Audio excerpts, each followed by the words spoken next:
Well, when I moved to Memphis, like most people, I moved to Memphis. I wanted to get into the studios, I went around. The format of the day was the cassette. Yep. And so of the handful of sessions I'd ever done in New Orleans, I put a cassette together. Back then, there was no internet, so you had to get in the phone book and go, what are the studios? So I went to almost every studio in Memphis and dropped off a cassette. I went to Ardent. I went to Shoe. I went and found High Records, Willie Mitchell's place. Okay. I went to most places that anybody had heard of and a few I hadn't heard of. Willie Mitchell is Royal Studios, right? Royal, that is called. You know? Very cool. And I got exactly 0 responses from any of that.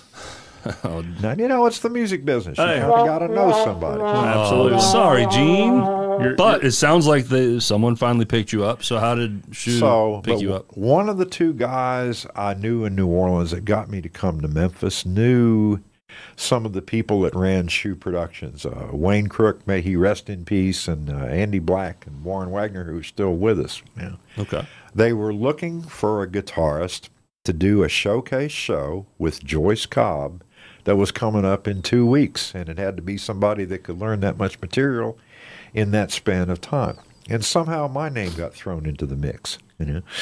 How much material were we talking?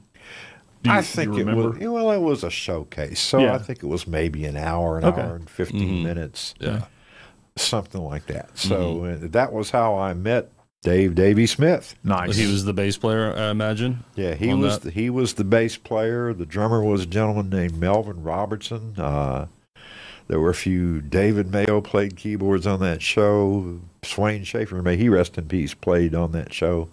Some of the people who were on it I probably don't remember. We played at the Playhouse on the Square on Overton Square. Yeah. Okay. Which is now where Lafayette's is located.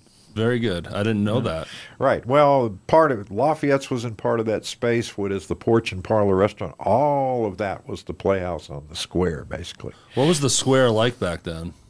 Well, TGI Fridays, and the Bombay Bicycle Club across the street where Bosco's is now located. The place down on the corner upstairs was called Yosemite Sam's. And what is it?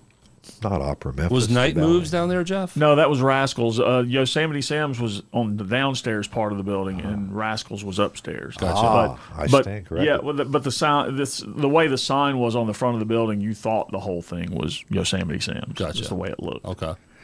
That was the one. And there was a club called Solomon Alfred's on the northeast corner there now. Okay.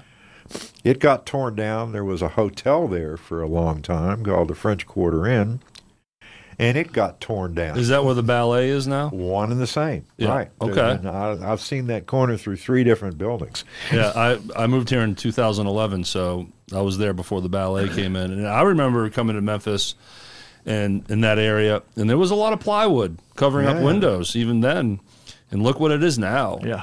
Very cool. When I got here in the 70s, I missed the original Lafayette's Music Room. It was gone. Right? Okay, yeah. The Square was, really kind of the one happening place in Memphis back then for an entertainment area. Okay.